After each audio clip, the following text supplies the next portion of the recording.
রমজান মাস গুনাহ মাফের মাস, গুনাহগুলোকে find out করে মাফ নিতে হবে। আল্লাহ পাক তৌফিক দান করুন। রমজানে বেশি বেশি দান সাদাকা করবেন সাধ্যমতো, এবং মানুষকে ইফতার করাবেন, বেশি বেশি ইফতার করাবেন। প্রত্যেকটা দিন মসজিদে ইফতার হবে। আমরা এলাকার মানুষ মসজিদে ইফতার দিব। যারা মিসকিন আছে, দরিদ্র আছে, সবাই মসজিদে আসবে, আমরাও বসবো, সবাই মিলে বসে একসাথে, ধনী গরিব সবাই মিলে একসাথে ইফতার। এরকম সাম্য অন্য ধর্ম দেখাতে পারবে? এটা দেখবেন বারাকা হবে। একই বড় প্লেটে খাবেন, দেখবেন বারাকা হবে ইনশাআল্লাহ। 5 ওয়াক্ত নামাজ রমাদান মাসে জামাতে পড়বেন। যুবকরা পড়া যাবে ইনশাআল্লাহ। আল্লাহ পাক তৌফিক দান করুক তোমাদেরকে। 5 ওয়াক্ত নামাজ জামাতে, এবং এবার যে নামাজ ধরবা আর জীবনে কোনোদিন ছাড়বা না ইনশাআল্লাহ। মৃত্যু হয়ে গেল, মৌতের আগেও 2 রাকাত নামাজ পড়ে মরবা। পারা যাবে? 5 ওয়াক্ত নামাজ ছাড়বা না ইনশাআল্লাহ, জামাতের সাথে। যদি জামাত না পাও, ছুটে যায়, নামাজ কি ছেড়ে দিবা? একা পড়বা। যদি একা পড়তে ভুলে গিয়েছো, ঘুমিয়ে গিয়েছো, মনে ছিল না, যখনই ঘুম ভাঙবে তখনই নামাজ, যখনই মনে পড়বে তখনই নামাজ। একদিন নামাজ পরের দিনের জন্য রেখে দিবা না, যে পরের দিন গিয়ে কাজা করবো, এটা করবো না। যখনই মনে পড়বে তখনই নামাজ। প্রয়োজনে বাসার স্ত্রী সন্তানদেরকে নিয়ে শেষ রাত্রে আবারও নামাজে দাঁড়াবেন, নফল নামাজ পড়বেন। তারাবি তো পড়েছেন মসজিদে, রাতের বেলা যখন উঠেছেন শেষ রাত্রে, স্ত্রীকে উঠান, সন্তানকে উঠান, উঠিয়ে আবার নামাজে দাঁড়ান, 2-4 রাকাত নামাজ পড়েন জামাতের সাথে, একসাথে পড়েন। হাদিসের দার্স করবেন, নামাজের পর পর হাদিসের দার্স করবেন মসজিদে। আপনাদের কাছে মুনতাখাব হাদিস বইটা আছে না? আছে? ফয়জুল কালাম বই নাই? মিশকাত, বুলুগুল মারাম, রিয়াদুস সালেহিন, এই বইগুলো আছে না?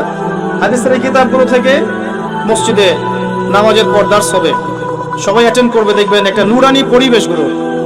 রমজান মাস এইসব কাজের মাস। এই মাসটাতে আপনি আল্লাহকে সময় দিবেন, সেজদায় সময় দিবেন, আপনি রিল্যাক্সে নামাজ পড়বেন, তাড়াহুড়া করবেন না, দুনিয়ার কাজকে কমিয়ে ফেলবেন, দুনিয়ার অনেকগুলো কাজ আপনি কমিয়ে ফেলবেন। রমজান আমরা দেখি আমরা দুনিয়ার কাজে ব্যস্ত হয়ে যাই, আর মা বোনরা রান্নার কাজে ব্যস্ত হয়ে যায়। এই কাজ করবেন না। এত বেশি রান্নার তো প্রয়োজন নেই আমার। ভাত রান্না করবেন, একটা মূল তরকারি, সাথে সবজি বা সালাদ, এরকম কিছু। এত 10টা-20টা আইটেম করতে হবে কি জন্য? এত খেতে হবে কেন? আমরা কি দুনিয়াতে খেতে আসছি? দুনিয়াতে আসছি কি জন্য? আমরা কি খাওয়ার জন্য বাঁচবো, না বাঁচার জন্য খাবো? কোনটা? কিছু কিছু মানুষ খাওয়ার জন্যই বাঁচে, আর কিছু মানুষ বাঁচার জন্য খায়। নবী সাল্লাল্লাহু আলাইহি ওয়াসাল্লাম কি খাওয়ার জন্য বাঁচতেন? তিনি বলছেন, যদি খেতেই হয় মুসলিমদেরকে, তাহলে তারা যেন 1 ভাগ খায়, পেটের 1 ভাগ খায়, আরেক ভাগ পানি দিয়ে পূর্ণ করে, আরেক ভাগ ফাঁকা রাখে। আমাকে দেখান তো কতজন মানুষ এই সুন্নাহ পালন করে? পারলে আমরা 7 পেট খাই, 7 পেট। প্রিয় ভাইয়েরা, এগুলো আমাদেরকে ভোগবাদী করে তুলবে, বস্তুবাদী করে তুলবে। রমজান মাসে দুনিয়ার কাজ কমিয়ে ফেলেন। আপনি যদি আপনার 20,000 টাকা দিয়ে সংসার চলে যায়, আপনার 40,000-এর দিকে যাওয়ার দরকার নেই। যদি আপনার 2-3টা আইটেম দিয়ে আপনি খাওয়ার ক্লোজ করতে পারেন, আপনার 8-10টা আইটেম করার দরকার নাই। আপনি ওই সময়টা কোরআন তাদাব্বুরে দেন, কোরআন শেখান, হাদিসের দার্সে দেন, বাচ্চা কাচ্চাদেরকে সময় দেন, পরিবারকে সময় দেন, দিনের জন্য একটু মেহনত করেন, আল্লাহর পথে মানুষকে দাওয়াত দেন, একটু সময় দেন। দুনিয়ার কাজ কমিয়ে ফেলেন, এটা আমার নসিহত থাকবে। আরো আছে, রমাদানে আমরা তারাবি খুব সুন্দর করে আদায় করবেন ইনশাআল্লাহ। তারাবিকে গুরুত্ব দিবেন, এটা অত্যন্ত গুরুত্বপূর্ণ একটা ইবাদত। এখানে রাকাত সংখ্যা নিয়ে ঝগড়া করবেন না, রাকাত সংখ্যা নিয়ে ঝগড়া না করে নামাজের কোয়ালিটি বাড়ানোর চেষ্টা করুন। নামাজটা হবে কোয়ালিটিফুল। 2 রাকাত নামাজ দেখলে মনে হবে চোখ জোড়ানো নামাজ, লম্বা কেরাত, লম্বা রুকু, লম্বা সেজদা, এবং সেজদায় বেশি থেকে বেশি দোয়া করবেন। রমাদানে সেজদায় বেশি বেশি দোয়া করবেন, কারণ আল্লাহ পাক বলেছেন, আল্লাহ রাসূল বলেছেন যে বান্দা আল্লাহর এত কাছে কখনোই যেতে পারে না যত কাছে সে সেজদারত অবস্থায় থাকে। সেজদারত অবস্থায় আপনি যা চাইবেন আল্লাহর কাছে সেটাই কবুল হয়ে যাবে ইনশাআল্লাহ। আল্লাহ পাক আমাদেরকে বেশি বেশি সেজদায় দোয়া করার তৌফিক দান করুন। আমিন। তারাবির নামাজে অনেক সেজদা পাবেন, প্রত্যেকটা সেজদায় 1টা-2টা করে দোয়া করবেন। আল্লাহ পাক কি খুব কঠোর? আপনি যদি কোনো দোয়াই না জানেন, আপনি ধরেন কোনো দোয়াই জানেন না, আপনি সেজদায় গিয়েছেন, বাংলাতেই বলেছেন আল্লাহ আমাকে মাফ করে দাও, আল্লাহ কি মাফ করবেন না? আল্লাহ কি বলবেন কেন আরবিতে বলো নাই? এত কঠিন করি কেন আমরা ইসলামকে আমরা এত কঠিন কেন করি? আল্লাহ পাক তো সহজ করে দিচ্ছেন। একজন ব্যক্তি আরবিতে কথা বলতে পারে না, আরবির দোয়া কালাম তার মুখস্থ নাই, অল্প কিছু আছে, বাকি সে পারে না।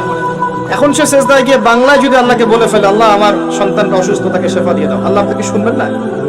এই ভাষা কি আল্লাহ সৃষ্টি করেন নাই? আমরা ইসলামকে সহজ করে দেই। রমজানে তারাবির নামাজে বেশি বেশি দোয়া করবেন এবং রোজা রাখা অবস্থায় আপনি বেশি বেশি দোয়া করবেন। 3 জন ব্যক্তির দোয়া ফেরত দেওয়া হয় না, 3 জন ব্যক্তির দোয়া ফেরত দেয়াই হয় না। তার মধ্যে একজন হচ্ছে যে ব্যক্তি রোজাদার, রোজা রেখেছে, দোয়া করছে। রোজাদারের জন্য 2টা আনন্দের মুহূর্ত আছে। একটা হচ্ছে ইফতারের সময়, যখন সে ইফতার করে, একটা হচ্ছে যখন এর প্রতিদান আল্লাহ পাক দিবেন পরকালে, ওই সময়টা সে অত্যন্ত খুশি হয়ে যাবে। রোজাদার ব্যক্তির মুখের ঘ্রাণ, যে দুর্গন্ধটা বের হয়, এটা আল্লাহর কাছে মেশকাম্বর হচ্ছে বেশি পছন্দনীয়। রোজা অবস্থায় বেশি বেশি দোয়া করবেন, নিজের জন্যে, পরিবারের জন্যে, সমাজের জন্যে, রাষ্ট্রের জন্যে, আমাদের মুসলিম উম্মার জন্যে, সবার জন্য দোয়া করবেন। দোয়াকে সংকীর্ণ করবেন না, সবার জন্য দোয়া করবেন। যখন আপনি অন্য মুসলিম ভাইয়ের জন্য দোয়া করবেন, তখন আপনার মাথার কাছে একজন ফেরেশতা আসবেন, এসে বলবেন তোমার জন্যও তাই হোক, তুমি যার জন্য দোয়া করছো। সুবহানাল্লাহ। আপনি দোয়া করেন যে আল্লাহ আবু তাওয়া ভাইকে তুমি দীর্ঘনেক হায়াত দিও, তাহলে দেখবেন আপনার মাথার কাছে ফেরেশতা এসে বলবে যে তোমার জন্যও তাই হোক। এটা পলিটিক্স করলাম আপনাদের দোয়া পাওয়ার জন্য, সেই দোয়া করবেন। আচ্ছা, আরো আছে। রমাদান মাসে আমাদের মা বোনদেরকে খাস পর্দায় রাখার চেষ্টা করেন, আর স্পেশালি নিজের যে ইনকাম, আপনার যে বেতন, এই বেতনের বড় অংশটা ওদের হাতে দিয়ে বলিয়েন না শেষ দশকে মার্কেটে যায় মার্কেটিং করে আসুন, এটা বলেন না। ফলে শেষের দশকটা তারা নাপাক করে ফেলবে। শেষের দশকটা লাইলাতুল কদর পাওয়ার দশক। এই সময়টা ইতিকাফ করতে হয় মসজিদে, সুন্নত, যাতে করে আমরা লাইলাতুল কদর পেয়ে যাই। আর শেষের দশকে আপনি দেখবেন মুসলিমরা বেশি বেশি হাট বাজার করছে, মার্কেটিং করছে, ঈদের শপিং করতে হয়। এই শপিংটা আগে করা যেত না? এখন যদি আমার কাছে টাকা থাকে, আমি যদি একটা জুব্বা বানিয়ে রাখি, একটা বোরখা কিনে রাখি, বাচ্চাদের কিছু কাপড় কিনে রাখি, এটা তার ঈদের দিন করবে, হকাতে হবে না? করা যাবে না? ওই আগের রাতেই কিনতে হবে।